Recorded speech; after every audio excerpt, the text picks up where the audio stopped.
Hello friends, my name is Ankit Kumar Sinha. मैं आज की वीडियो में remaining portion of income under the head salary I would going to cover in this video. मैं last video में cover कर चुका हूँ up to section 10 sub section 6 clause 2। अब इस वीडियो में मैं स्टार्ट करने वाला हूँ जो कि एक MCQ पॉइंट ऑफ व्यू से इंपॉर्टेंट सेक्शन माना जाता है, सेक्शन 10 सब सेक्शन 6 क्लॉज 6, जो कि बात करता है कि remuneration received for services rendered in India as a employ of foreign enterprises. Suppose कोई फॉरेन एंटरप्राइजेस है, ठीक है, उसके कुछ एम्प्लॉय इंडिया में आकर के कुछ टाइम के लिए काम करते हैं, तो कुछ टाइम के लिए इंडिया में काम कर रहे हैं आकर, तो उनको हम थोड़े टैक्स लगा देंगे। बट गवर्नमेंट देखा कि ये जो सेक्शन है उसका बेनिफिट उठाने के लिए लोग क्या कर रहे हैं कि अपना बिजनेस उस रूट से करने लग रहे हैं कि उनको एग्जाम्पशन मिलेगा। ठीक है, कि अपना इंडियन कंपनी है, वो फॉरेन के थ्रू अपने एम्प्लॉय के थ्रू काम करा रहा है अपना सब्सिडरी बना करके। तो उस केस में इंडिया में क्या ये सेक्शन में अमेंडमेंट लाया गया, उसमें चेंजेस ये लाया गया कि इसमें 3 कंडीशन अगर सेटिस्फाई करोगे then only you will be eligible to get a deduction under get the exemption of income under the head salary if 3 condition satisfied. ठीक है, वो 3 कंडीशन क्या है कि that for enterprises should not have any business in India. ठीक है, दूसरा कि the person who are coming to render the service in India should not stay more than 90 days during the previous year. Third condition, the remuneration is not liable to be deducted from the employer's income chargeable to tax under the act. ठीक है, मतलब कि वो employer जो जिसका वो employees हैं, वो मतलब फॉरेन कंपनी, उसका इनकम जो है इंडिया में उस एक्ट में चार्जेबल टू मतलब इस एक्ट में चार्जेबल नहीं होना चाहिए एनी फॉर्म। ठीक है, ये 3 कंडीशन सेटिस्फाई होगा तो उसमें आपको डिडक्शन मिलेगा या फिर एग्जाम्पशन मिलेगा सेक्शन 10 सब सेक्शन 6 क्लाउज 6 का। ठीक है, अब उसके बाद एक सेक्शन बात करता है salary received by non resident for services rendered in connection with employment on a foreign ship. अगर फॉरेन शिप में अगर आपका फॉरेन शिप के कार में आप काम कर रहे हो, उसके कारण आपको कुछ सैलरी रिसीव हो रही है इंडिया में, तो उसको भी एग्जाम्प्ट करेंगे under section 10 sub section 6 clause 8। अब बात करता है सेक्शन 10 सब सेक्शन 6 में लास्ट मेरा सेक्शन है जो बात करता है सेक्शन 10 सब सेक्शन 6 क्लाउज 11। ठीक है, वो बात करता है remuneration receive by a foreign government employ during their stay in India for specified training. तो यहाँ पे ट्रेनिंग का बात कर रहा है, तो ट्रेनिंग उनको स्पेसिफाइड जगह से मिलना चाहिए। मतलब कि गवर्नमेंट फॉरेन गवर्नमेंट के एम्प्लॉयज़ आ रहे हैं तो उनको इंडियन गवर्नमेंट इंडिया में आ रहे हैं अपना ट्रेनिंग के लिए, तो वो ट्रेनिंग अगर इंडियन गवर्नमेंट है उससे कनेक्टेड कंपनीज के थ्रू मिल रहा है then only their income will be exempt in India under section 10 sub section 6 clause 11। ठीक है, यहाँ तक हो गया सेक्शन 10 सेक्शन 6 का बात।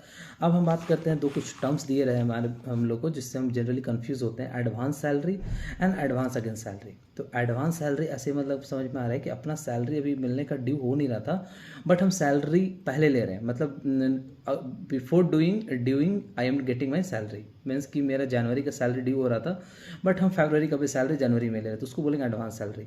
एडवांस अगेंस्ट सैलरी मतलब मेरा सैलरी है फिक्स है वो, बट हम उसको अपने सैलरी के अगेंस्ट में कंपनी से एडवांस ले रहे हैं, तो advance against salary is a kind of loan. तो इसका टैक्सेबिलिटी ऐसे होगा, it is not taxable as it is adjusted from salary over period of time. तो ये टैक्सेबल नहीं होगा, advance against salary will not be taxable where as advance salary will be taxable in the year और the month in which you are receiving your salary as an advance salary. ठीक है, तो जब वो actually में accrue होगा उस time पे आप पे टैक्स नहीं लगेगा, क्योंकि हम जानते हैं कि रिसिट बेसिस या अक्रूवल बेसिस दोनों किस बेसिस पे मेरा टैक्सेबिलिटी होता है। अगर रिसिट बेसिस पे कोई इनकम टैक्स हो गया तो उनका अक्रूवल बेसिस पे टैक्सेबिलिटी नहीं होगा। यहाँ तक क्लियर है? ठीक है, अब बात करते हैं सैलरी का डेफिनेशन। जैसे कि हम पहले अपने वीडियो में मेंशन किए कि इनकम अंडर द सैलरी का बहुत सारे चीज़ पोर्शंस को मैंने अपने नोट्स में मॉड्यूल का रेफरेंस नंबर दिया है, पेज नंबर का, मैं डायरेक्टली मॉड्यूल से कवर कर रहा हूँ। ठीक है, अब मैं बात करने वाला सैलरी का डेफिनेशन, वो थोड़ा एग्जॉस्टिव डेफिनेशन है, उसको मैं एक्सप्लेन करता हूँ। ये पेज नंबर 3.19 में दिया हुआ है।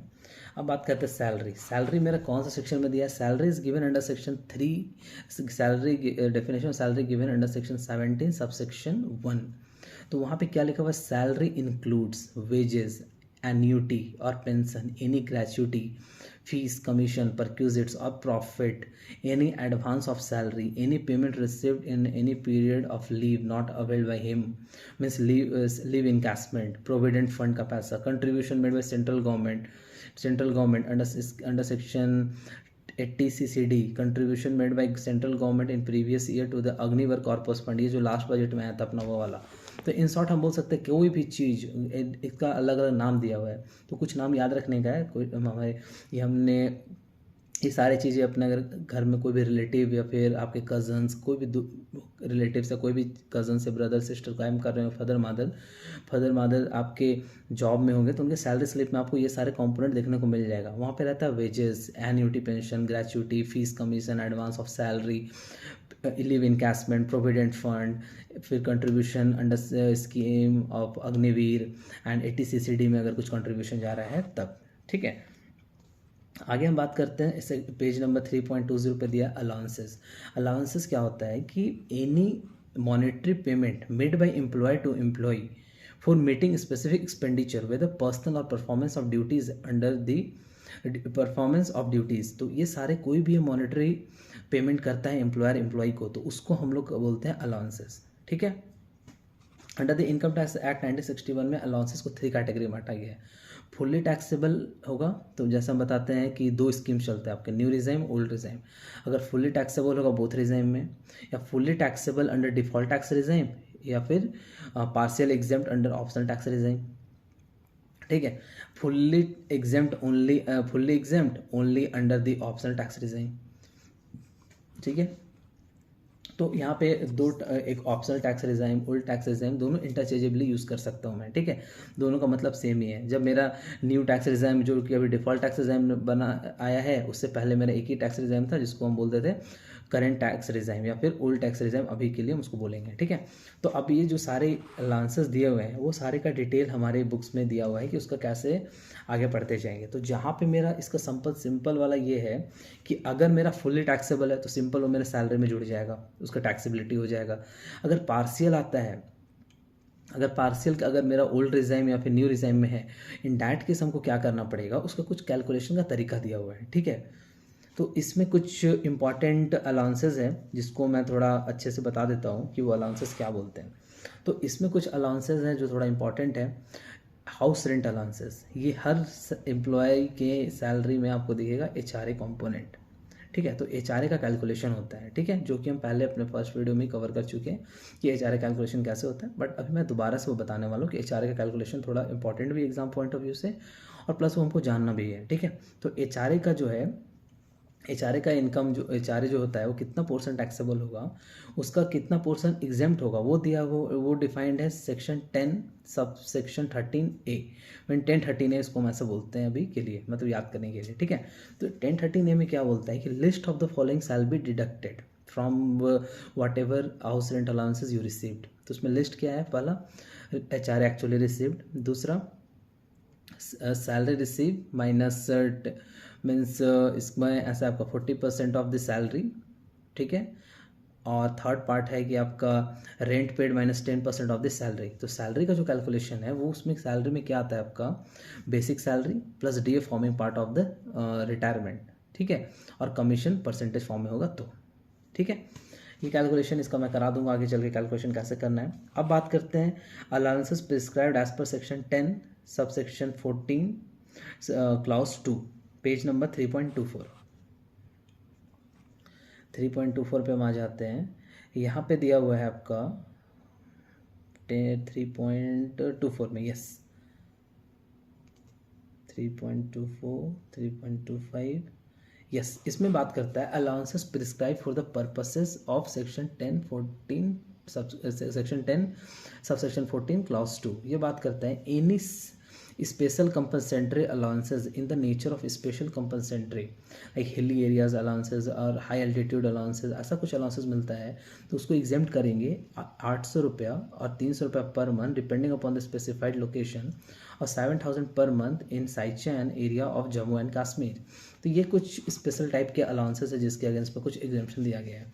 इसको जस्ट आप एक बार गो थ्रू कर लो एग्जाम से पहले, बाकी वैसे कोई खास इंपॉर्टेंट पॉइंट नहीं है, बीच बीच में कभी एडजस्टमेंट में आ जाता है, बट इसको एक बार रन थ्रू कर लेना है ऊपर से ही। ठीक है, इसके बाद हम बात करते हैं 3.25 पेज नंबर में allowances which are partly exempt under both the scheme. जो कि थोड़ा इंपॉर्टेंट है, जो कि पार्टली एग्जेम्प्ट है दोनों स्कीम में, वो हमको थोड़ा जानना जरूरी है, ठीक है। तो वो कौन सा है मेरा, allowances prescribe for the purpose of section 10 subsection 14 clause 1। ये बात करते हैं any allowances granted to meet the cost of travel और टूर और ए ट्रांसफर, ट्रैवलिंग अलाउंसेस, ठीक है। Allowances granted to meet the cost of travel और transfer include any sum paid in connection with the transfer, packaging और transportation of personal effect और such on such transfer. Any allowances whether granted on tour for a period of a journey in connection with transfer or meet the ordinary charges incurred by the employee on account of absence from his normal place of duty, or any allowances to meet the expenditure incurred on conveyance in performance of duties of office of employment of profit means conveyance allowances, daily allowances, conveyance allowances या फिर travelling allowance. ये सारा जो मेरा old regime में है वही चीज़ आपका न्यू रिजाइम में भी है, ठीक है। इसमें एक अलाउंसेस है transport allowances. Any transport allowances granted to employ who is blind और डेफ और डम और orthopaedically handicapped with disability of the lower extremities of the body to meet his expenditure for commuting between his residence and place of duty would be exempt up to 3200 per month. तो ये exemption मेरा old regime में भी था, ये मेरा new regime में भी है, ठीक है। तो इसी में एक क्वेश्चन दिया है कि mister Shrikant has 2 sons. He is in receipt of children education allowances of rupees 150 per month for his elder son and 70 rupees for his younger son. Both these sons going to school. He also receives the following allowances: transport allowances, tribal area allowances, ठीक है। तो ये जो question illustration number 2 जो module में दिया है वो थोड़ा एक बार क्रॉस ऊपर से पढ़ा देता हूँ मैं, क्या है। तो इसमें बात करता है कि taxable allowances in hands of mister Shrikant is computed, उसका कंप्यूटेशन का तरीका दिया है। If Srikant exercise the option of shifting out of the default tax regime provided under section 115 BAC, अगर वहाँ से वो निकल के दूसरे रिजाइम में जाता है, मतलब कि डिफ़ॉल्ट रिजाइम ना चूज़ करके अपना ऑप्शनल रिजाइम में जाता है, तो चिल्ड्रन एजुकेशन अलाउंसेज में हमको पता है अप टू 2 चिल्ड्रन कितने का डिडक्शन मिलता है, हमारा मैक्सिमम डिडक्शन मिलता है 100 रुपये पर चाइल्ड करके, ठीक है, फॉर 12 months। तो एल्डर सन का 150 रुपये था तो उसमें 100 रुपये एग्जाम्प्ट हो जाएगा, लेकिन यंगर सन है उसका 70 रुपये है तो मैक्सिमम कितना मिलेगा, जितना एक्चुअली इनकर कर रहा है 70 रुपये का डिडक्शन मिलेगा। हाँ, एक चीज़ और, जैसा हम लोग सोचते हैं कि हम खर्च अगर कम करें, ठीक है, अगर ये सारे जो डिडक्शन है ना वो एक्चुअल आप कितना एक्सपेंडिचर कर रहे हो उतना, या फिर maximum which ever is lower, वो तो आपको डिडक्शन मिलेगा उतने का। मतलब 70 रुपये खर्च कर रहे हो तो मैक्सिमम आपको 70 ही मिल सकता है इन case of second ward, but in case of first ward जिस क्वेश्चन में उसका 150 रुपये है तो 100 रुपये का डिडक्शन दिया हुआ है तो 100 रुपये माइनस करेंगे। तो एल्डर सन के केस में क्या होगा, 150 रुपये माइनस 100 रुपये तो बच के 50 रुपये इंटू 12, तो इसमें 600 रुपये आ जाएगा टैक्सेबल। यंगर सन के केस में क्या होगा, 70 माइनस 70 उसके लिए 0 होगा। ट्रांसपोर्ट अलाउंसेस 1800 इंटू 12 हो जाएगा आपका। ट्रैवल एरिया अलाउंसेस 500 रुपये जो मिल रहा है इसको, बट 200 रुपये पर मंथ का डिडक्शन है, तो 500 माइनस 200, ये इंपॉर्टेंट याद कर लेना। ट्राइबल एरिया अलाउंसेस पे 200 रुपये पर मंथ का डिडक्शन मिलता है, तो वो माइनस कर दिए तो 25,800 आया। अब हम बात करते हैं अगर वो न्यू रिजाइम में शिफ्ट होता है, अगर वो न्यू रिजाइम में शिफ्ट होता है तो ये सारे डिडक्शन कुछ भी नहीं मिलेगा उसको, ठीक है। तो इसका चिल्ड्रन एजुकेशन अलाउंसेस पूरा टैक्सेबल, ट्रांसपोर्ट अलाउंसेस पूरा टैक्सेबल, ट्राइबल एरिया अलाउंसेस पूरा टैक्सेबल, ठीक है, यहाँ तक क्लियर है। अब हम बात करते हैं आपका allowances which are fully exempt only under the optional tax regime, जो कि कंप्लीटली एग्जाम्प्ट है अंडर ऑप्शनल टैक्स रिजाइम, ठीक है। तो वो क्या है, allowances to supreme court, allowances to supreme court और हाई कोर्ट जजेस। अगर हाई कोर्ट जजेस या सुप्रीम कोर्ट जजेस को कुछ अलाउंसेस दे रहे हैं तो वो मेरा ऑप्शनल टैक्स रिजाइम में कंप्लीटली एग्जेम्प्टेड है। दूसरा, allowances receive from United Nation Organisation, UNO से अगर कुछ पैसा हमको मिलता है वो भी मेरा कंप्लीटली एग्जेम्प्ट है, ठीक है। फिर बात करते हैं अलाउंसेस, ये हो गया। फिर सम्पचुअरी अलाउंसेस, ये बात करते हैं सुप्रीम कोर्ट जजेस under section 23B of sumptuary allowances given to high court जजेस। तो ये भी कुछ अलाउंसेस है, इसका स्पेसिफिक नाम दिया हुआ है, वो भी आपको डिडक्शन नहीं मिलेगा, ठीक है। इसके बाद हम बात करते हैं इसी में कि अलाउंसेस जो कि दोनों आपका ओल्ड और न्यू रिजाइम, मीन्स कि ओल्ड ये बोल दो या फिर ऑप्शनल रिजाइम या फिर न्यू रिजाइम, दोनों में एग्जेम्प्ट है। कौन कौन सा, इसमें अलाउंसेस पेबल आउटसाइड इंडिया, अगर कुछ अलाउंसेस इंडिया से बाहर पे हो रहे हैं, मीन्स लाइक अलाउंसेस और परक्यूजिट पेड और allowed as such outside India by government to citizen of India for services rendered outside India are exempt from tax. ये याद रखना हमेशा, ये हमेशा क्वेश्चन में आता है कि कोई बंदा है उसको अलाउंसेस देते हैं, कौन, गवर्नमेंट ऑफ इंडिया देता है for rendering the services outside India, तो इन दैट केस वो मेरा जो अलाउंसेस मिलता है वो एग्जेम्प्ट होगा टैक्स से अंडर सेक्शन 10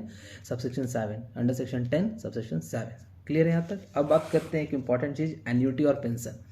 अब हम लोग पेंशन वर्ड सुनते हैं कि फैमिली पेंशन है या फिर आपका इंडिविजुअल पेंशन है, तो पेंशन मतलब होता क्या है, तो इसको मैंने कुछ पॉइंट्स लिखे हैं मॉड्यूल से ही, वो मैं रीड कर रहा हूँ। It is treated as a salary. पहला ये हम डेफिनेशन भी पढ़ाए थे, उसमें डेफिनेशन में वेजेस था, फिर एन्युटी था या कमीशन था, बोनस था, ऐसा कुछ था, तो वही वाला एन्युटी यहाँ पे है, उसका हम बता रहे क्या होता है। It is treated as salary sum payable in respect of particular year. अगर किसी साल के बदले में कुछ पैसा हम दे रहे हैं उसको हम एन्युटी बोल रहे हैं। Annuity receive from present employer is to be treated as salary irrespective of nature of contract whether it is contractual और नॉट। ठीक है, अगर प्रेजेंट एम्प्लॉयर से आपका एन्युटी मिल रहा है तो वो मेरा टैक्सेबल होगा under the head salary irrespective of the कैसा आपका कॉन्ट्रैक्ट है। ठीक है, annuity receive from past employees treated profit in lieu of salary. अगर कोई पास्ट एम्प्लॉयर के बदले है आपका, उसके बदले में आपको एन्युटी मिल रहा है तो उसको माना जाएगा क्या, मेरा profit in lieu of salary. ठीक है, अब बात करते हैं annuity receive from person other than employer treated as income from other sources. ठीक है, जैसे आप इन्वेस्ट किए, आप 10 करोड़ पैसा इन्वेस्ट कर दिया, आपको उसमें मंथली रिटर्न आपको 20-20 हज़ार या 50-50 हज़ार रुपये मिलेगा। ठीक है, तो वो जो आपको रेगुलर इंटरवल पे आपको जो कंटिन्यूस मोड पैसा मिल रहा है उसको भी एन्युटी बोलेंगे, बट वो एन्युटी मेरा सैलरी में टैक्सेबल नहीं होगा, क्योंकि आपको अदर देन एम्प्लॉयर से मिल रहा है, तो उसको हम कहाँ पर टैक्सेबल करेंगे, उसको हम टैक्सेबल करेंगे इनकम फ्रॉम अदर सोर्सेज में। ठीक है, आगे बात करते हैं। Pension is periodic payment made by government और any other employer to employ upon their retirement in consideration of their past services. ये मेरा एन्युटी का कॉन्सेप्ट इसलिए आया क्योंकि आप पूरे साल भर काम करते हो, काम करने के बाद आपको जब आप रिटायर हो जाते हो तो आपको पैसे की ज़रूरत पड़ती है, तो इन डैट केस ये क्या करते हैं एम्प्लॉयर, आपके बेटरमेंट के लिए कि आपका लाइफ अच्छे से चले आफ्टर योर रिटायरमेंट, तो उसके लिए आपका कुछ पोर्शन आपके सैलरी से डिडक्ट करते हैं, फिर खुद कंट्रीब्यूट करके एक एन्युटी फंड बनाते हैं, वहाँ से आपको रेगुलर बेसिस पे फंड मिलता है जिसको हम बोलते हैं एन्युटी। क्लियर है यहाँ तक। आगे बात करते हैं, ये जो मेरा पेंशन, इसको दो कैटेगरी माना जाता है, एक कम्यूटेड पेंशन, एक अनकम्यूटेड पेंशन। अब अनकम्यूटेड पेंशन क्या होता है, it means pension receive periodically, अगर पीरियोडिक बेसिस पे हम पैसा ले रहे हैं तो उसको बोलेंगे अनकम्यूटेड पेंशन। वही कम्यूटेड पेंशन मतलब it means receiving lump sum amount by commuting the whole और पार्ट ऑफ पेंशन। मतलब अपना मेरा पेंशन मिलने का है, उसमें हम बोले कि हमको होल पैसा या फिर पार्ट ऑफ द पैसा एक बार में लमसम पैसा दे दो मेरे जो हमको हर बार देने वाले हो ना, मंथली बेसिस या रेगुलर इंटरवल पे, तो रेगुलर पीरियोडिकल बेसिस पे जो देने वाले हो उसके बदले में हमको एक बार ही लमसम पैसा चाहिए, तो उसको बोलते हैं कि कम्यूटेड किया, मतलब अपना पेंशन का कुछ पार्ट को बेच करके बदले में हम लमसम पैसा लिए, तो उसको बोलते हैं कम्यूटेड पेंशन। अब इसके हमको जो पेंशन मिलता है उसका टैक्सेबिलिटी या फिर उसके में हमको कुछ पोर्शन पे पार्शियली वो टैक्सेबल होता है, तो कितना टैक्सेबल होता है, उसका कितना एग्जाम्प्ट मिलता है, वो दिया हुआ है सेक्शन 10 सबसेक्शन 10A। वो बात करता है अगर पेंशन आपका दो कैटेगरी का, कम्यूटेड अनकम्यूटेड। पहले अगर आपका कौन सा है, कम्यूटेड है या अनकम्यूटेड है, अगर आपका अनकम्यूटेड है मतलब आपको पीरियोडिकली मिलने वाला है तो फुली टैक्सेबल होगा। ठीक है, तो अगर आप प्रेजेंट एम्प्लॉयर हो और आपको इससे पेंशन मिल रहा है तो वो किस हेड में टैक्सेबल होगा, income under the head salary. अगर profit in lieu of salary वो भी टैक्सेबल है आपका सैलरी के हेड में। ठीक है, अब आपका अनकम्यूटेड है तो क्लियर है फुली टैक्सेबल। अब कम्यूटेड आया, कम्यूटेड में भी देखेंगे आप गवर्नमेंट एम्प्लॉई हो कि ना अदर एम्प्लॉई हो। अगर आप गवर्नमेंट एम्प्लॉई हो तो फुल्ली एग्जेम्प्ट। ठीक है, और अदर एम्प्लॉई हो तो फिर दो चीज़ कंडीशन देखेंगे, क्या employees in receipt of gratuity, क्या आपको ग्रेचुटी आपको ग्रेचुटी मिला है, अगर ग्रेचुटी मिला है केस, ग्रेचुटी नहीं मिला है। अगर आपको ग्रेचुटी मिला है इसका मतलब कि आपको ग्रेचुटी में भी कुछ पोर्शन पर डिडक्शन मिला होगा, क्योंकि ग्रेचुटी जो मिलता है उसका भी कुछ पोर्शन मेरा डिडक्ट माना जाता है वहाँ पे। तो अगर आपको ग्रेचुटी मिला है तो आपको कुछ पोर्शन पहले वहाँ बेनिफिट मिल गया। ठीक है, तो अगर आपको ग्रेचुटी नहीं मिला है तो ग्रेचुटी आपको मिला है तो आपको कुछ पोर्शन पे पहले डिडक्शन मिल गया है, लेकिन अगर ग्रेचुटी आपको नहीं मिला है इसका मतलब कि आपको डिडक्शन वहाँ पे आपको क्या मिलेगा, वहाँ पे आपको डिडक्शन कुछ नहीं मिला है तो यहाँ पे आपको थोड़ा ज़्यादा डिडक्शन मिलेगा। तो आपको वही याद करने का तरीका है कि 1/3 of commuted pension divided by commutation percentage into 100, ये करोगे तो आपको निकल जाएगा। अगर आपका इन रिसिट ऑफ ग्रेचुटी हो तो, अगर you are not in receipt of gratuity और आप other employees other than government employees तो 1/2 करना होगा। मतलब कि आपको वहाँ पे कुछ बेनिफिट मिला नहीं है तो आपको यहाँ पे 1/2 करके थोड़ा ज़्यादा बेनिफिट देंगे। वही फर्स्ट केस में आपका था कि आपको वहाँ पे बेनिफिट ज़्यादा मिला है, मतलब आपको कुछ बेनिफिट आपको ग्रेजुएटी जब मिला तो उसमें मिल चुका, तो इसलिए 1/3 करेंगे यहाँ पे। तो सिंपल यहाँ पे करना है 1/3 और कम्यूटेड पेंशन को हमको ऊपर से ग्रॉसअप करना है। ठीक है, यहाँ तक क्लियर हो गया। अब बात करते हैं ग्रेचुटी। अब ग्रेचुटी जो अभी हम जस्ट बताए कि अगर रिसीट हो नॉट रिसीट हो, वो मेरा पेज नंबर 3.32 में दिया है, तो सारे बच्चे 3.32 पे आ जाएं। हाँ, ग्रेचुटी। अब हम बात करते हैं ग्रेचुटी। तो अगर ग्रेचुटी क्या होता है मेरा, इसको हम बताते हैं। Gratuity is a voluntary payment made by employer in appreciation of services rendered by employees. Nowadays, gratuity has become a normal payment applicable to all employees. In fact, Payment of Gratuity Act 1972 is in statutory recognition of the concept of gratuity. Almost all employees enter into an agreement with the employee to pay gratuity. ठीक है, पहले इसको gratuity का मतलब क्या होता था कि it is a voluntary payment made by employer to employee but for their appreciation of service rendered. But now there is an gratuity act, वो बना दिया गया है। इसमें सारे एम्प्लॉय का सेंटर करते हैं for receiving to become the eligible for receiving the gratuity. ठीक है, तो ग्रेचुटी तो आपको मिलेगा, तो ग्रेचुटी मिलेगा तो उस पर कुछ रिडक्शन दिया गवर्नमेंट। ठीक है, तो ग्रेचुटी अगर सर्विस के समय आप लेते हो, in that case it will be fully taxable. ठीक है, क्योंकि आपको रिडक्शन क्यों दे रहा है गवर्नमेंट, क्योंकि उसको जान लो कि अगर आपको पैसा मिल रहा है, ठीक है, तो गवर्नमेंट आपको ये सारे जो बेनिफिट्स हैं ये काइंड ऑफ आपके after post completion of your job और आफ्टर रिटायरमेंट बेनिफिट है। तो ये काइंड ऑफ रिटायरमेंट बेनिफिट्स, तो रिटायरमेंट बेनिफिट्स है, तो गवर्नमेंट को भी उस समय, हम गवर्नमेंट लॉजिक से बोल रहे हैं, गवर्नमेंट उस टाइम पे रिडक्शन देने का रखा है। ठीक है, क्योंकि बीच में उसको रेवेन्यू का लॉस ना हो, क्योंकि उस समय वो अर्न करेगा, वो अर्न कर नहीं रहा होगा, जब वो रिटायर होगा तो उस समय भी गवर्नमेंट को रेवेन्यू चाहिए, तो उस समय वो उस चीज़ को टैक्सेबल किया है और उसमें से कुछ पोस्ट में रिडक्शन दिया है। ठीक है, बट अभी तो काम कर रहा है ना, तो अगर बीच में वो रिसीव करेगा तो फुली टैक्सेबल कर देंगे हम। ठीक है, तो ग्रेचुटी अगर receive during the service fully taxable. Gratuity received eight the time of retirement और डेथ, अगर रिटायरमेंट या डेथ होने के बाद अगर होता है तो उसका हम दो कंडीशन दिया है। Received under the pension code और regulation applicable to member of the defence service, employees of central government और member of civil services, local authority employees etcetera, fully exempt. अगर आप गवर्नमेंट एम्प्लॉयज हो, इन शॉर्ट हम बोले, अगर government employees हो, शायद सेंट्रल, स्टेट या लोकल अथॉरिटी कहीं से भी कनेक्टेड हो गवर्नमेंट से, इन डैट केस आपको जो अगर रिटायरमेंट या डेथ के बाद आपको ग्रेचुटी मिलेगा वो फुल्ली एग्जेम्प्ट होगा। अब बात करते हैं अदर एम्प्लॉयज़। अब अदर एम्प्लॉयज़ के दो case, if you are covered under the payment of gratuity act, if you are not covered under the payment of gratuity act. ठीक है, अगर आप payment under the gratuity act आप cover हो रहे हो तो उस केस में आपको लिस्ट ऑफ द फॉलोइंग, मतलब लिस्ट ऑफ द फॉलोइंग मतलब इसमें से सबसे कम होगा उतना रिडक्शन मिलेगा। ठीक है, तो उसमें क्या है हाईएस्ट, इसमें फर्स्ट पॉइंट है 20 लाख का ग्रेचुटी एक्चुअली रिसीव्ड, या फिर third case 15 days salary for every completed year of service और part in excess of 6 month. ठीक है, number of days in month to be taken as 26। ठीक है, तो ये जो मेरा है इसका कैलकुलेशन ऐसे करना है। 20 लाख हो गया, ठीक है, एक्चुअली ग्रेचुटी कितना आपको रिसीव हो रहा है वो हो गया। Third case 15 days salary, 15 days salary, 15 days मतलब कि एक महीना का सैलरी लो, 15 दिन का लेना है, और इसमें जो हमको आपका सैलरी कितने जो मिला है वो कितने मंथ का, कितने डेज का, उसको कैसे निकालेंगे, 15 डिवाइड बाई, अगर 15 दिन का निकालना है तो total salary, monthly salary divided by 26 into 15, तो मैंने निकाला 15 by 26 into salary into completed year of service. ठीक है, completed number of year service और part in excess of 6 month. अगर आपका 6 महीना से ऊपर जाता है, जैसे आपका 15 साल 7 महीना होता है तो उसको हम कंसिडर करेंगे 16 साल। अगर वही आपका 15 साल 5 महीना होता है, इन डैट केस आपको हम 15 साल ही कंसिडर करेंगे for the purpose of calculation of this list of the 3 figures. Got it. अब बात करते हैं इसमें जो सबसे कम होगा उतना का रिडक्शन मिल जाएगा आपको। कहाँ से कैसे मिलेगा, आपका पूरा ग्रेचुटी कितना रिसीव हुआ माइनस जो इसमें से लिस्ट ऑफ द फॉलोइंग में जो आएगा वो माइनस करने के बाद जो रिजल्ट आएगा that will be the taxable portion of the gratuity under the head income from salary.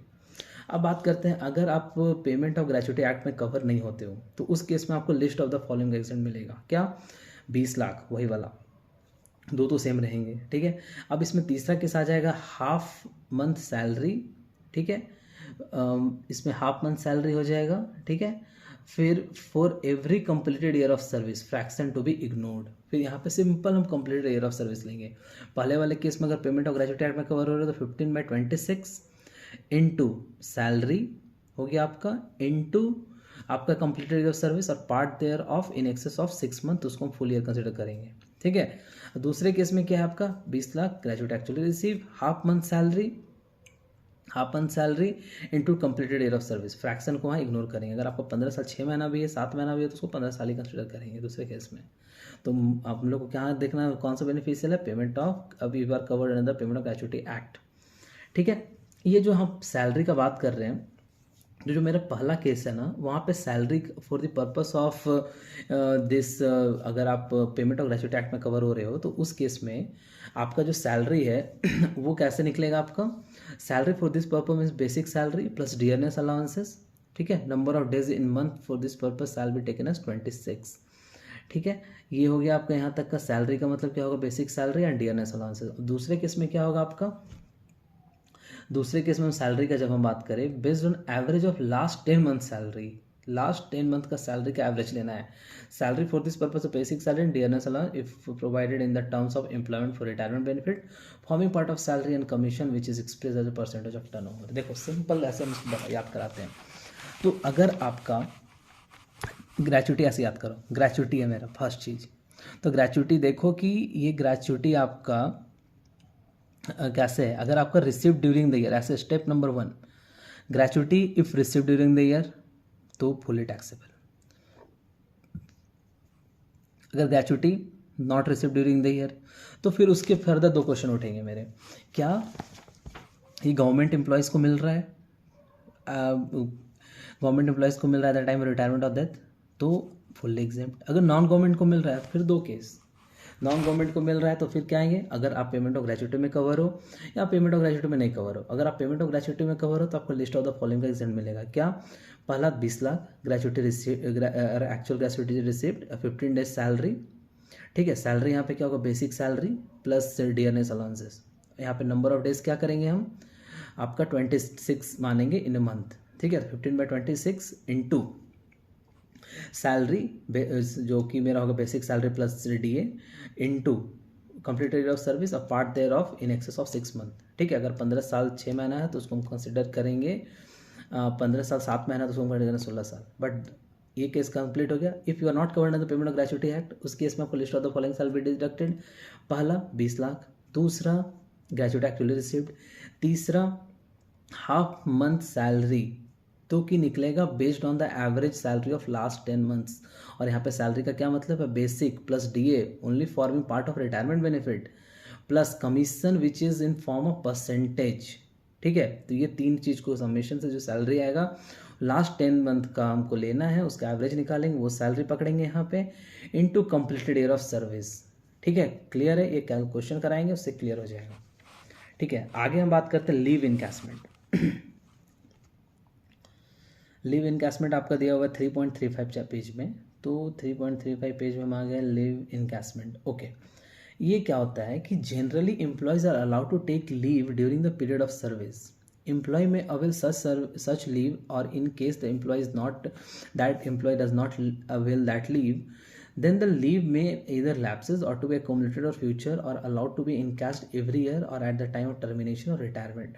The payment received on account of encashment of unavailed leave would be form part of salary.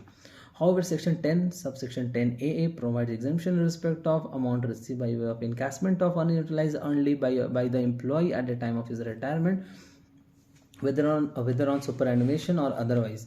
तो कभी भी अगर आपको leave encashment बताए, मतलब normally हमको अगर employment में हो, जैसे हम भी एम्प्लॉयमेंट में KPMG में, तो वहाँ पे मेरे को वो मिलता है, क्या बोलते हैं आपका, छुट्टीज़ मिलते हैं। तो वो छुट्टी को मैं चाहूँ तो इनकैश भी करा सकता हूँ या फिर मैं उसको अवेल भी कर सकता हूँ। तो उसी का कुछ डिडक्शन दिया है कि अगर आप लीव इनकैशमेंट कराते हो तो उसमें कुछ पोर्शन आपका डिडक्ट होगा, कुछ पोर्शन में आपको डिडक्शन मिलेगा। तो वो डिडक्शन कैसे निकलेगा आपका, list of the following shall, कुछ पोर्शन एग्जेम्प्ट होगा, सॉरी डिडक्शन वर्ड नहीं यूज़ करना चाहिए, कुछ पोर्शन एग्जेम्प्ट होगा। ठीक है।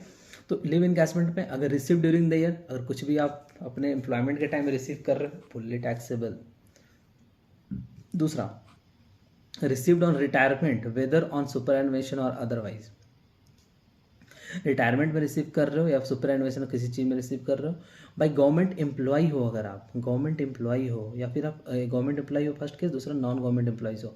अगर गवर्नमेंट एम्प्लॉइज हो तो फुल्ली एग्जेम्प्ट माना जाएगा, अगर नॉन गवर्नमेंट एम्प्लॉइज हो तो इसका list of the following shall be deducted. वो list of the following shall be exempted. कितना, 25 lakh leave salary actually received 10 months salary on basis of average salary of last 10 months, ठीक है.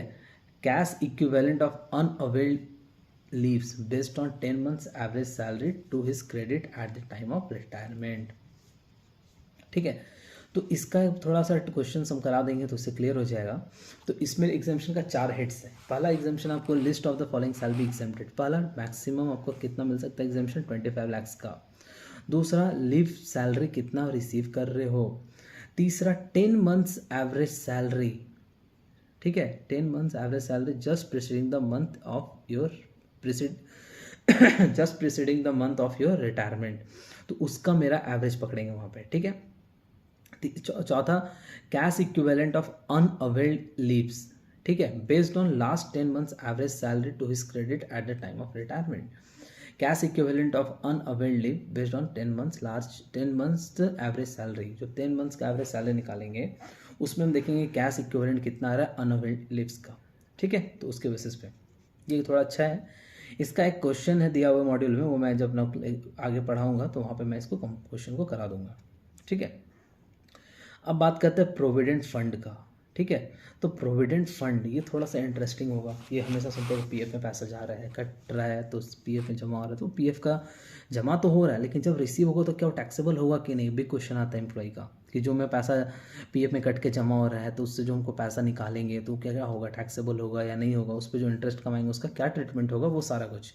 तो हम बताते हैं प्रोविडेंट फंड आपके पेज नंबर 3.38, 39, 34 ये सब में दिए हुए हैं, तो वहाँ से मैं पढ़ाता हूँ.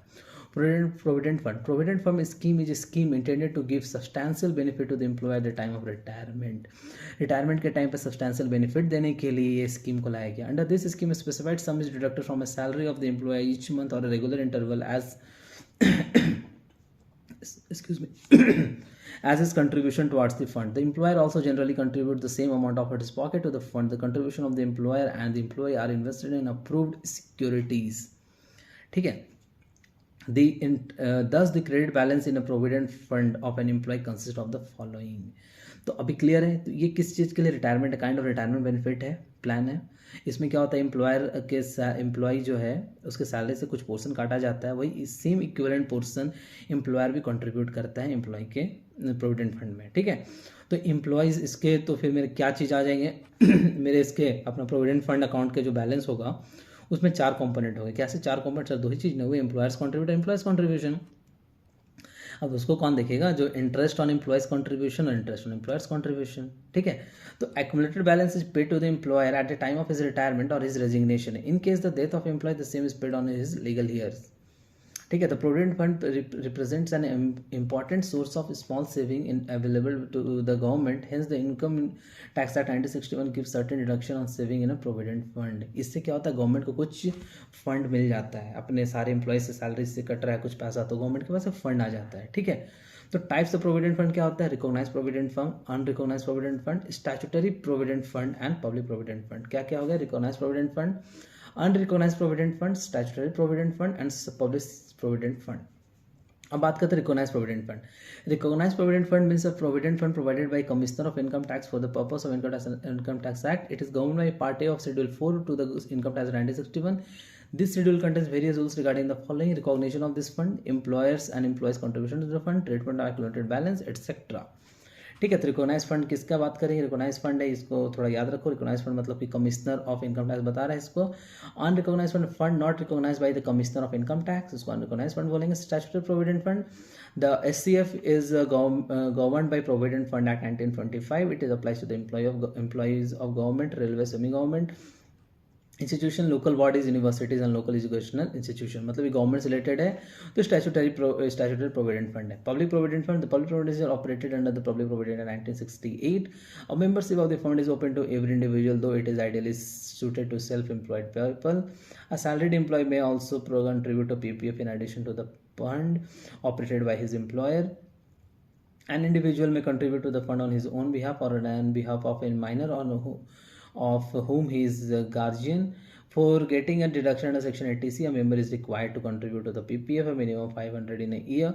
The maximum amount that may qualify for deduction to on his account is 1,50,000 as per PPF rules. Now, member of PPF may deposit his contribution as his main installment in multiple of 500 as is convenient to him. The amount of contribution may be paid at any time of any of the offices or branches of the State Bank of India or its subsidiaries and specified branches of bank or any post office. तो इसमें कुछ during the employment period जिसको कुछ tax treatment दिए हुए हैं कि अगर आप पीएफ का पैसा एम्प्लॉयमेंट के टाइम ले रहे हो, अगर आपका ले रहे हो तो उसमें 4 पार्ट का क्या क्या ट्रीटमेंट होगा, और अगर आपका 4 पार्ट जो ले रहे हो वो कहाँ कहाँ, अगर आपका पीएफ आरपीएफ में है, ठीक है, यूआरपीएफ में है या फिर स्टैट्यूटरी प्रोविडेंट फंड में है या फिर पब्लिक प्रोविडेंट फंड में है, तो उसमें क्या क्या ट्रीटमेंट होगा, ठीक है। तो इसमें अगर हम बात करें एम्प्लॉयर्स कंट्रीब्यूशन, अगर ये रिकॉग्नाइज प्रोविडेंट फंड में होगा तो contribution in excess of 12% of salary is taxable. तो अगर रिकॉग्नाइज प्रोविडेंट फंड में होगा तो अगर आपका 12% से ऊपर अगर आपका कंट्रीब्यूशन जा रहा है तो वो आपका क्या होगा, टैक्सेबल होगा सैलरी में। अनरिकॉग्नाइज प्रोविडेंट फंड है तो not taxable at the time of contribution. Unrecognised provident है फंड है तो उस टाइम पे आपका कुछ भी टैक्सेबल नहीं होगा। Statutory provident fund fully exempt, public provident fund not applicable, employers contribution को होता ही नहीं है क्योंकि सेल्फ एम्प्लॉयड के लिए है वो। तो क्लियर हो गया, एम्प्लॉयर्स कंट्रीब्यूशन का चारों केस में ट्रीटमेंट मैंने बता दिया, ठीक है। अब बात करते हैं एम्प्लॉयज़ कंट्रीब्यूशन। तो अगर जो एम्प्लॉयज़ कंट्रीब्यूशन होता है eligible for deduction under section 80C where an employee exercise the option of shifting out of the default tax regime provided under section 115 BAC। Employees contribution जो करता है अपना प्रोविडेंट फंड में, रिकॉग्नाइज प्रोविडेंट फंड में, वो eligible होता है section deduction under section 80C if employee shift himself from default tax regime to old tax regime, ठीक है। अब रिकॉग्नाइज प्रोविडेंट फंड हो गया। अनरिकॉग्नाइज प्रोविडेंट फंड उसका कोई नॉट एलिजिबल फॉर डिडक्शन। फिर तीसरा आता है statutory provident eligible for deduction, फिर आपका पीपीएफ एलिजिबल फॉर डिडक्शन। अब बात करते हैं interest credited on employers contribution. Amount in excess of 9.5% per annum is taxable as salary, whereas in case of unrecognise provident fund not taxable at the time of credit of interest, fully exempt in case of statutory provident fund, और last वाले case में not applicable. अब बात करते हैं interest credited on employees contribution. Amount in excess of 9.5% is taxable as salary. फिर दूसरे case आपका unrecognised provident fund not taxable at time of credit of interest. Third case में exempt up to certain limit of contribution and fully exempt, ठीक है। Amount withdrawn on retirement और termination, अगर retirement और termination का type अगर हम पैसा निकाल रहे हैं तो एग्जेम्प्ट माना जाएगा for recognised provident fund under section 10 subsection 12 subject to certain condition detailed in the chart below. उसके बाद बात करते हैं employees contribution is not taxable, interest on employees contribution is taxable under the head income from other sources and employers contribution and interest is thereon salary. Exempt under section 10-11 माना जाएगा अगर withdraw कर रहे हो पैसा तो कहाँ का, स्टैट्यूटरी प्रोविडेंट फंड का और उसका। Now interest credited on contribution by such person और एम्प्लॉय, उसका कुछ आपका ट्रीटमेंट दिया है नीचे में, इसका मैं एक चार्ट से बता देता हूँ, फिर एक क्वेश्चन बता दूंगा बाद में आगे। रिकॉग्नाइज प्रोविडेंट फंड पेबल, अगर exemption of accumulated balance of recognise provident fund payable to an employee, has the employee rendered continuous service of at least 5 years with employer. पहला क्वेश्चन यस, तो एग्जाम्प्ट मानेगा नहीं। Or his service terminated due to his ill health. दूसरा contraction और discontinuation of employer business और any other cause beyond the control of the employee, the answer is yes, तो exempt. दूसरा case no, तो is the entire balance standing to the credit of employee transferred to his individual account in any RPF maintained with his new employer, the answer is yes, तो exempt नहीं होता है, taxable। तीसरा is the entire balance standing to the credit of his employee transferred to his NPS account referred to in section 80CCD and notified to central government, the answer is no, तो taxable, yes, तो exempt, ठीक है। In short इसमें हम बात करें तो employers का जब exemption of accumulated balance of RPF recognised provident fund में जो मेरा एक्यूमुलेटेड बैलेंस हो जाता है, तो अगर आप उसको पैसा को 5 साल के अंदर आप सर्व कंटिन्यूस किए हो एम्प्लॉयर के साथ तो उसके बाद निकाल रहे हो तो एग्जेम्प्ट होगा। अगर नहीं किए हो तो उस केस में आपका पहला देखा जाए कि जो आपका क्या बोलते कंटिन्यूएशन जो था वो कुछ नेचुरल क्लैमिटी के कारण था या फिर उसका बिजनेस बंद हो गया, ऐसा कुछ रीज़न था, तो उस केस में एग्जेम्प्ट माना जाएगा। फिर नहीं है ऐसा केस, देखा जाए कि आपका इंटायर बैलेंस ट्रांसफ़र हो रहा है न्यू एम्प्लॉयर को, तो आंसर इज यस, तो एग्जाम्प्ट होगा। अगर नहीं हो रहा है तो फुली टैक्सेबल होगा। अगर इंटायर बैलेंस आपका एनपीएस में जो पैसा है वो आपका एटीसीसीडी स्कीम में न्यू एम्प्लॉयर को ट्रांसफर हो रहा है तो नो टैक्सेबिलिटी, अगर नहीं हो रहा है तो टैक्सेबल। क्लियर है यहाँ तक? क्वेश्चंस मैं कराऊंगा उससे मैं और अच्छे से एक्सप्लेन कर दूंगा, ठीक है।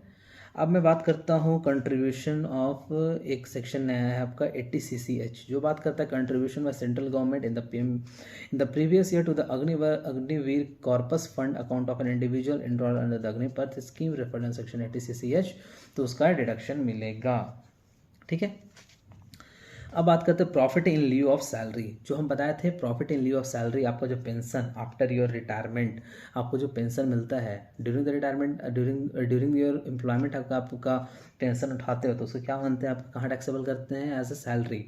बट आपका रिटायरमेंट के बाद आप यहाँ से निकाल रहे हो तो उसको हम बोलते हैं profit in lieu of salary. तो profit in lieu of salary includes compensation on account of termination of his employment, compensation on account of modification of terms and condition of employment. तीसरा पेमेंट फ्रॉम प्रोविडेंट फंड और other fund कोई सा भी fund, gratuity, pension, ऐसा कोई सा भी fund से आपको पैसा मिलता है, एनी पेमेंट ड्यू और receive by assessee from his employer और a former employer from an provident fund other than gratuity fund, pension fund, compensation fund, ऐसे कोई सी भी अदर फंड से आपको पैसा मिलता है। Keyman insurance policy, any sum receive by an SSC under a keyman insurance policy included the sum allocated by a bonus on such policy, lump sum payment or otherwise any amount whether in lump sum or otherwise due to SSC receive by him, ठीक है। वैसा तो यहाँ पे भी जो fund का बात था, पेमेंट फ्रॉम प्रोविडेंट फंड और other fund, any payment due to received due to और receive by necessary from his employer और former employer provident from provident और other fund other than provident fund या फिर कोई भी अदर फंड से पैसा निकाल मिलता है तो उसको हम बोलेंगे profit in lieu of salary. अब अदर देन ग्रेचुटी को हटा दो, पेंशन को हटा दो, कंपनसेशन को हटा दो, ये सब कुछ मिलता है तो उसको हम लोग बोलेंगे profit in lieu of salary, ठीक है। इसके बाद हम बात करते हैं, एक पॉइंट आता है पेज नंबर 3 आपका, इसमें एक आता है रिट्रेंचमेंट कंपनसेशन। मतलब कभी कभी क्या होता है कि आपको बीच में ही जॉब से हटा रहे हैं, रिट्रेंच कर रहे हैं, हटा दिए, तो इन डैट केस आपको वो भी, इस पर भी कुछ एग्जाम्पशन का कंडीशन दिया हुआ है। तो उसका क्या है कि following subject to the following limit आपको एग्जाम्प्ट मिलेगा। क्या? Amount allocated in accordance with the provision of section 25F of the Industrial Dispute Act, that is 15 days average salary, average pay into completed year of service or part thereof in excess of 6 months or amount of not less than 5 lakh as per central government whichever is lower, इतने का आपको retrenchment compensation में reduction मिलेगा, ठीक है। Retrenchment compensation में थोड़ा interesting है, 10-10 भी, इसमें सिंपल याद करना है, 15 दिन का सैलरी लेना है आपको into completed year of service, 15 days average pay into completed year of service और part in excess of 6 month और amount not less than 5 lakh, ठीक है। यहाँ तक क्लियर है। इसका एक आता है वॉलंटरी रिटायरमेंट रिसिप्ट। कभी कभी क्या होता है कि हम अपना मर्जी से जॉब छोड़ते हैं, वहाँ पे बहुत VRS लेता है, गवर्नमेंट एम्प्लॉयज़ के केस में बहुत ही एप्लीकेबल ये माना जाता है, तो would be taxable profit in lieu of salary, ठीक है। ये वॉलंटरी रिटायरमेंट कंपनसेशन, इसमें एग्जेम्पशन होगा, exemption list of the following shall be exempted. पहला, कंपनसेशन कितना मिल रहा है आपको VRS में। दूसरा, आपको स्टैट्यूटरी लिमिट है 5 लाख का, फिर 3 month salary into completed year of service, last drawn salary into remaining month of service left. तो ये 4 कंडीशंस अगर सेटिस्फाई कर रहे हो, उसमें से जो सबसे लिस्ट आ रहा है वो वैल्यू का डिडक्शन मिलेगा। कहाँ से? आपका वॉलंटरी रिटायरमेंट कंपनसेशन जो आपको एम्प्लॉयर एम्प्लॉय को दे रहा हो उस पर, ठीक है। यहाँ तक क्लियर हो गया 3 पॉइंट। अब बात करते हैं हम परक्यूजिट्स, थोड़ा परक्यूजिट अभी बात कर रहे थे। अलाउंसेस क्या होता है? Any monetary benefit provided by employer to employ for meeting his personal और ऑफिस क्या बोलते हैं एक्टिविटीज़, ठीक है। अब perquisite definition of perquisite is an inclusive one. Based on the definition, perquisites can be classified in the following categories. Perquisite taxable in case of all employees, perquisite are tax free, perquisite taxable in hands of specified employees. तो इसमें हम बात करें तो perquisite जो है मेरा वो taxable in case of all employ, सारे एम्प्लॉय के केस में जो परक्यूजिट को टैक्सेबल माना जाएगा वो है आपका RFE, रेंट फ्री अकोमोडेशन, ठीक है। तो रेंट फ्री अकोमोडेशन है, इसका कुछ कंपटीशन का मैनर दिया हुआ है। Concession in rent, Payment by the employer in respect of obligation of employee, amount payable by an employer directly or indirectly to effect the assurance on the life of assessee, specified security or assured equity shares allotted or transferred by the employer. फिर amount or the aggregate of amount of any contribution made to the account of assessee by employer in a recognized provident fund, in NPS or in an approved superannuation fund, or annual accretion to the balance at the credit of the recognized provident fund or national pension scheme and approved superannuation fund which relate to the employer's contribution included in the total income, उसका maximum है 7.5 लाख रुपए का। ठीक है, सब कुछ calculation है वो मैं बता दूंगा, एक्सप्लेन कर दूंगा अच्छे से कैसे इसको देखने का है। ठीक है, अभी इसके बाद मैं बात करने वाला हूँ आपका टैक्स फ्री परक्यूजिट्स, सारे एम्प्लॉयज़ को जो टैक्स फ्री परक्यूजिट माना जाएगा। Telephone provided employee to an employee at his residence, transport facilities, privilege passes and privilege tickets, perquisites allowed outside India by an government. ठीक है, इसका 10 सबसेक्शन साइन में भी हम बताया अभी। Employers contribution to staff group scheme, annual premium by employer on personal accident policy, refreshment, subsidized lunch, recreational facilities, amount spent on training of employee, ये सारे का डिडक्शन मिले, सबको फ्री ऑफ कॉस्ट एग्जेम्पशन मिलता है। Medical facilities, rent free official residence, conveyance facilities. Now in exemption in respect of leave travel concession, ये थोड़ा सा इंटरेस्टिंग है। This clause exempt the leave travel concession received by an employee from their employer for proceeding to any place in India, either on leave or after retirement from service or after termination of his service. Exemption under this section would be available only to the employees exercising the option of shifting out of default tax regime provided under section इतना, it is not available to default tax regime में available नहीं है। The benefit is available to individuals. Limit of exemption, the exemption is in all case will be limited to the amount actually spent, subject to the condition specified and rule to be regarding ceiling on the number of journeys for the place of destination। तो monetary limits हैं यहाँ पे कुछ दिए हुए आपका, जिसमें LTC बोलते हैं, लिव ट्रैवल कंसेशन मिलेगा आपको। Journey perform by air, amount not exceeding the air economy fare of the national carrier by the shortest route of the place of destination. Any other amount whether rail service available, amount not exceeding the condition first rail fare by the shortest route to the place of destination. Where all services is not available, where rail service is not available, a recognized public transportation system exists. Amount not exceeding the first class or the deluxe class fare as the case may be on such transport by the shortest route to the place of destination. In the same way, whether no recognized public transport exists, amount equivalent to the air condition first class fare for the distance of the journey by the shortest route। ठीक है, यहाँ तक clear है। इसके against में कुछ questions दिए हुए हैं, इसमें कंडीशंस है जो बहुत ही इंपॉर्टेंट है। कब मिलेगा? हाँ, limit of exemption under rule 2B, exemption will be available in respect of 2 journeys performed in block of 4 calendar year commencing from the calendar year 1986, where such travel concession or assistance is not availed by the individual during any block of 4 calendar years. One such unavailed LTC will be carried forward to the immediately succeeding block of 4 calendar year and will be eligible for exemption। मतलब leave travel concession आपको 4 calendar year का जो block है उसमें 2 बार आपको exemption मिलेगा leave travel concession का। ठीक है, अगर आप ये 4 साल का जो ब्लॉक है अगर इसमें एक भी अपना LTC यूज़ नहीं कर रहे हो तो ये आपका एक इसमें से unavailed LTC will be carry forward in the immediately next block of 4 calendar year. तो वहाँ पे आप मैक्सिमम आप 3 यूज़ कर सकते हो। क्लियर है यहाँ तक? चलिए अब आगे बढ़ते हैं। एक क्वेश्चन दिया, mister D went on holiday on 25/12/2023 to Delhi with his wife and 3 children, one son aged 5 years, twin daughters aged 3 years. They went by flight economy class and total cost of fare by his employer was 60,000। Reimburse कर दिया उसका employer, 60,000 रुपये जो खर्चा हुआ था वो पूरा। 45,000 for adult and 15,000 for his 3 minor children. Computer LTC exempt if Mr. D exercise the option of shifting out of the default tax regime provided under section 115 BAC। तो इसका सॉल्यूशन ये होगा, since sons age is more than the twin daughters, Mr. D can avail exemption for all 3 children. The restriction of 2 children is not applicable to multiple birth after 1 child. The holiday being in India and the journey being performed by air economy class, the entire reimbursement made by the employer is fully exempt in the hands of Mr. D।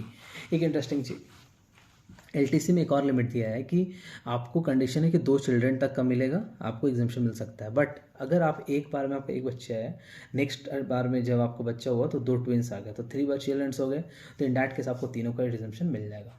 ठीक है, यहाँ तक आपके clear हो गए। LTC मैंने बता दिया। अब एक और आता है आपका मेडिकल फैसिलिटीज़।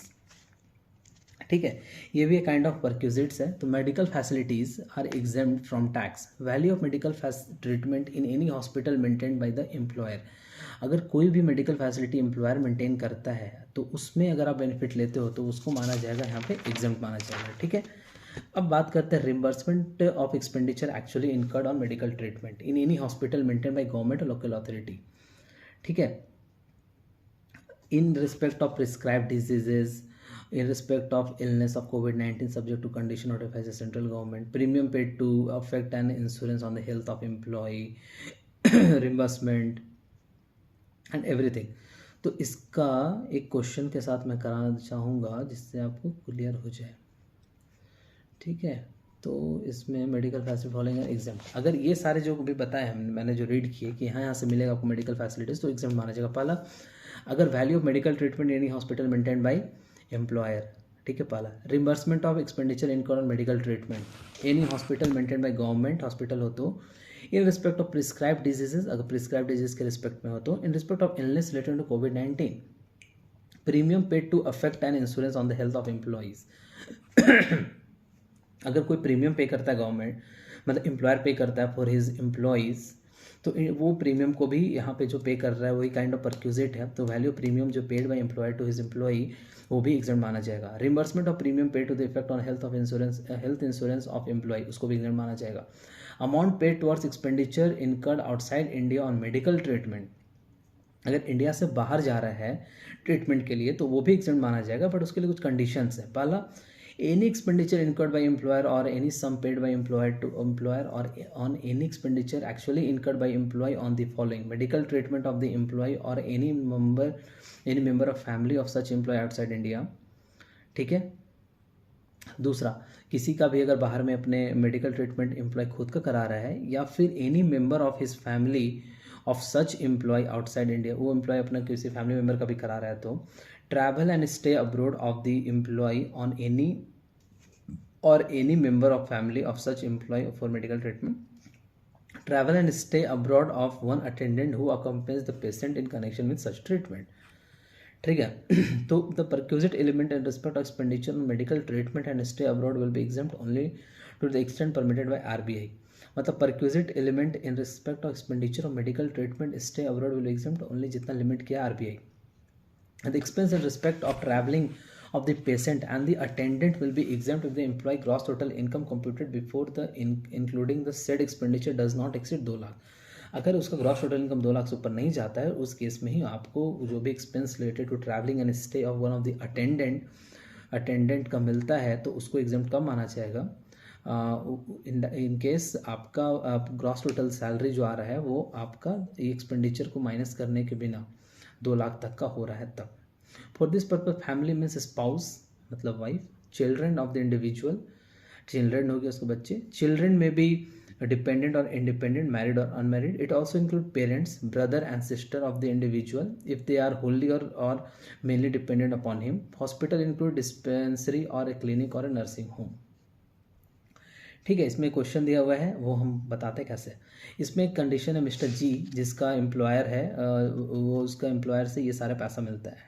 ठीक है, मतलब compute taxable value perquisite in respect to medical facilities receive by mister G from his employer during the previous year. Question है medical premium paid for nursing health of mister G, employer का medical premium pay कर रहा है, exempt 7,000 will be exempt. दूसरा,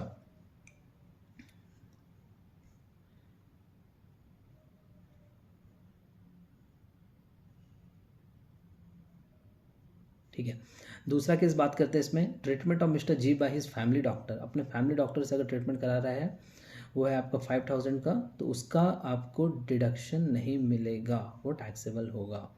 तीसरा, provided by government hospital में करा रहा है मेडिकल ट्रीटमेंट, उसका एग्जाम्पशन मिलेगा 25,000 का। Mister G's grandmother in a private clinic, उसको प्राइवेट क्लिनिक में कराता है, उसका भी इसको एग्जाम्पशन नहीं मिलेगा। ठीक है। फिर mister G sister dependent in nursing home में कराता है, उसका भी डिडक्शन नहीं मिलेगा। ब्रदर इंडिपेंडेंट है, ब्रदर है, उसका ट्रीटमेंट कराता है 6000 का, तो उसका भी डिडक्शन नहीं मिलेगा। ठीक है। अब बात करते हैं मिस्टर टी जिस ग्रैंडफादर डिपेंडेंट, उसका अब्रॉड में कराता है 50,000। Expense for staying of the patient, expense पर 30,000, तो 80,000 होता है, बट उसको मैक्सिमम डिडक्शन कितने का मिलेगा? 75,000 का। 75,000 का डिडक्शन मिलेगा, मतलब कि 5,000 बिल पे टैक्सेबल, तो टोटल हो गया इसका 39,000। ये इंपॉर्टेंट क्वेश्चन हमेशा रिपीट होता है। अब बात करते हैं 3 पॉइंट, हम लोग आ जाते हैं यहाँ पे employee drawing salary in excess of 50,000। तो अब हम बात करते हैं परक्यूजिट वैल्यूएशन 3 पॉइंट, सीधा मैं जंप आ रहा हूँ आपके 3.88 पे। बाकी चीज़ें इसका डिटेल दिया हुआ है, रेंट फ्री अकोमोडेशन का, उस पर क्वेश्चन मैं प्रैक्टिस करा दूंगा। और इसका जो मेरा समरी चार्ट जो स्टार्टिंग बना हुआ है उससे आप रिवाइज करोगे, वो याद हो जाएगा। ठीक है, मैं सारे क्वेश्चंस कराने वाला हूँ, बट एक्चुअली क्या हो रहा है कि अभी मेरे भी थोड़े काम के, क्योंकि closing time and everything is going on, so I am little busy, but I will that commitment which I have made, I will definitely complete it. 3.88 page में मैं आ जाता हूँ। 3.88 यस, क्लब एक्सपेंडिचर। अब बात करते हैं value of benefit to the employee resulting from payment और reimbursement by employer of any expenditure incurred in a club by him or by a member of his household shall be determined to the actual amount of expenditure incurred or reimbursement by such employer. On that account, the amount so determined shall be reduced by the amount, if any, paid or received by the employee for such benefit or amenity. मतलब normal club expenditure है, अगर employ को देता है club में खर्चा करने के लिए, तो वहाँ पे जाता है, जितना पैसा एम्प्लॉयर एम्प्लॉय को देता है वो टैक्सेबल होगा, सब्जेक्ट टू कितना एम्प्लॉय खुद अपने पॉकेट से पे कर रहा है। ठीक है, यहाँ तक क्लियर हुआ। अभी बात करते हैं आगे, यूज़ ऑफ मूवेबल असेट्स। अगर हम कुछ असेट मिला यूज़ करने के लिए, लाइक लैपटॉप मिलता है कंपनी से यूज़ करने के लिए, तो वैल्यू बेनिफिट उसका नील होगा।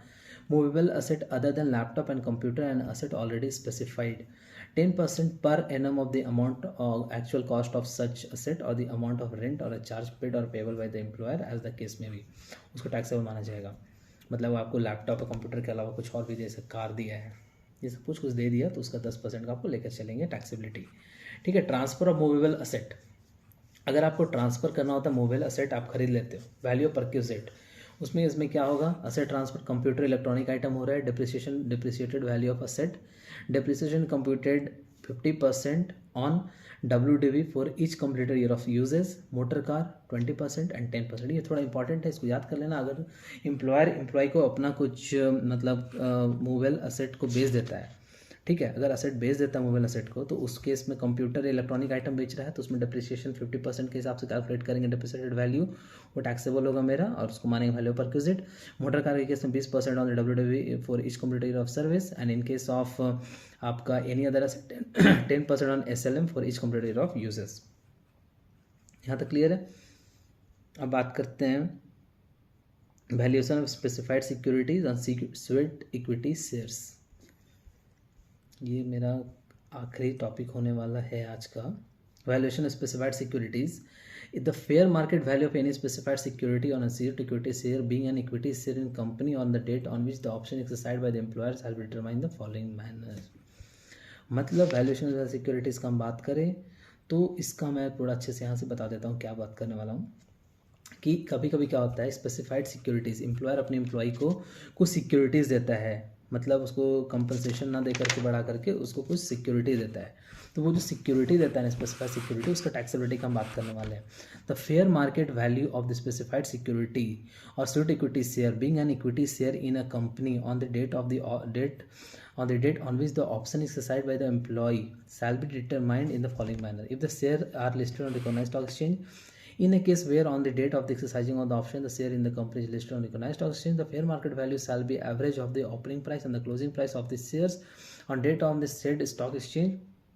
If the shares are listed on any more than one stock exchange, where on the date of the exercising the option the share is listed on more than one recognized stock exchange, fair market value shall be average of the opening and the closing price of the recognized stock exchange which records the highest volume of trading। मतलब अगर आपको वो securities बहुत ज़्यादा recognised stock listed है तो जहाँ पे हाईएस्ट वॉल्यूम ट्रांजेक्शन हुआ है वहाँ का हाईएस्ट एंड लोएस्ट का टोटल ले लेंगे। If no trading on trading in shares on recognised stock exchange, where on the date of the exercising of the option whether no trading on the recognized stock exchange, then the fair market shall be the closing price of the share on any recognized stock on the date closest to the date of exercising of the option and immediately preceding the date such date। तो इसमें हम लेंगे closest date of exercising of the option and immediately preceding such date. ठीक है। दूसरे case में the closing और the closing price of the shares और recognised which record the highest volume trade in such the closing price on the date of the closure. देखो अगर दो cases में फिर से अगर आपका हमको यहाँ पे बात कर रहे हैं कि fair market value of any specified securities और sweat equity shares being equity share in a company on the date on which the option is exercised by the assessee shall be computed. मतलब value क्या होगा specific securities का जब SSC उसको exercise करेगा, उसको valuation करना इसलिए इंपॉर्टेंट है कि उतने जितना वो वैल्यू करेगा उसका वैल्यूएशन के हिसाब से ही उस पर वो टैक्सेबिलिटी लगेगा कि वो टैक्सेबल हो रहा है मेरा। ठीक है। तो उसका मेरा क्या केस दिया हुआ है कि if shares are listed on recognise stock exchange, अगर वो रिकॉग्नाइज स्टॉक एक्सचेंज में लिस्टेड है तो उस केस में हम क्या लेंगे, एवरेज लेंगे ओपनिंग और क्लोजिंग प्राइस का। अगर वो लिस्टेड है more than one recognise stock में तो वहाँ देखेंगे कि हाईएस्ट ट्रेडिंग जिस कहाँ पे हो रहा है वहाँ का लो एवरेज लेंगे हाईएस्ट और लोएस्ट का। अगर उसका ट्रेडिंग हुआ ही नहीं है तो उस केस में हम दो केस फिर आएगा मेरा क्या कि तो उस केस में क्या लेंगे, क्लोजिंग प्राइस लेंगे इमीडिएटली प्रीसीडिंग डेट का। ठीक है। अगर उसका trading more than one recognised time में होता है बट जिस दिन एक्सरसाइज कर रहा है उस दिन ट्रेडिंग नहीं हुआ है तो इमीडिएटली प्रीसीडिंग डेट में जहाँ पे ज़्यादा हुआ होगा ट्रेडिंग वहाँ का क्लोजिंग प्राइस पकड़ लेंगे हम लोग। अब क्लोजिंग प्राइस का मतलब आता है closing price of share on recognised exchange on date shall be the price of the last settlement on such date on the such stock exchange। opening price of the date shall be the first settlement जिस price पे होता है। if shares are not listed, अगर listed ही नहीं है, in case the shares in case where on the date of exercising option the shares of the company is not listed on the exchange, the fair market value shall be determined as follows। specified date means जिस दिन क्या बोलते हैं आपका, in case where the shares recognized stock exchange में तो the fair value of such share in case as determined by the merchant bank on specified date. For specified date means the date of exercising option और date earlier than the date of preceding the exercising option, not be the date which is more than 180 days earlier than the date of exercising, when amount being recovered from the employee the same shall be deducted to arrive the value of perquisite। एक question दिया हुआ आपका, ABC limited allotted 1000 equity share to Sri Chand in June 2020। These shares were allotted at the rate of 200 per share as against the fair market value 300 per share on the date of exercise of the option by the allottee Sri Chand। The fair market value was computed in accordance with the method prescribed in the act। What is the perquisite value of Sri equity share related to इतना, तो fair market value 1000 share का पकड़ेंगे हम लोग क्या, 1000 into 3000 3 lakh रुपए less amount recovered from Sri Chand 1000 into 200। ठीक है। in case the subsequent sale of such share by Sri Chand, what would be the cost of acquisition of such equity share? The cost of acquisition of such equity share would be cost कितने में वो उसको खरीदा। ठीक है। तो cost of acquisition for the Sri Chand shall be the where the capital gain arises from the transfer security share, the cost of acquisition of such share shall be fair market value which has been taken into consideration for perquisite valuation under section इतना। therefore in case of security sale the cost of acquisition shall be 3 lakh। ठीक है। तो अभी यहाँ तक तो clear है। Valuation of specified securities not being equity share, तो उसका वैल्यूएशन स्पेसिफाई किया गया है, वो भी क्वेश्चंस के साथ मैं कंप्लीट करा दूंगा। अब एक आखिरी टॉपिक आता है डिडक्शन फ्रॉम सैलरी का बात करता है, जो सेक्शन 16 है उसमें सेक्शन 16(1)(a) वो बात करता है स्टैंडर्ड डिडक्शन जो 50,000 का मिलता है आपको, ओल्ड में भी था न्यू में मिलेगा। एंटरटेनमेंट अलाउंसेस 16 सब सेक्शन 2 जो कि सिर्फ आपको गवर्नमेंट एम्प्लॉयज़ के केस में मिलेगा। ठीक है। उसका 3 कंडीशन है, list of the following shall be allowed. वो क्या होंगे 3 कंडीशन, पहला 5,000 रुपीज़। ठीक है। List of the following shall be allowed 5,000 rupees या फिर 1/5 of the basic salary entertainment allowance receipt, उस तीनों का लिस्ट होगा, वो डिडक्शन मिल जाएगा एंटरटेनमेंट अलाउंसेज में। अब प्रोफेशनल टैक्स ऑन एम्प्लॉयमेंट, इसका डिडक्शन आपको 2500 रुपये पर एनम मिलता है, चाहे वो एम्प्लॉयर पे कर रहा हो या एम्प्लॉय पे कर रहा हो। अब बात करते हैं रिलीफ अंडर सेक्शन 89। ठीक है। तो रिलीफ अंडर सेक्शन 89 क्या है, बात करता है आपका कि कभी कभी क्या होता है, कभी कभी हमारा क्या होता है, रिलीफ अंडर सेक्शन 89 में बात कर रहे हैं, on account of arrear of salary और एडवांस सैलरी के केस में हमको रिलीफ में लेना पड़ता है, on account of family pension और no relief at the time of voluntary contribution और टर्मिनेशन ऑफ सर्विस।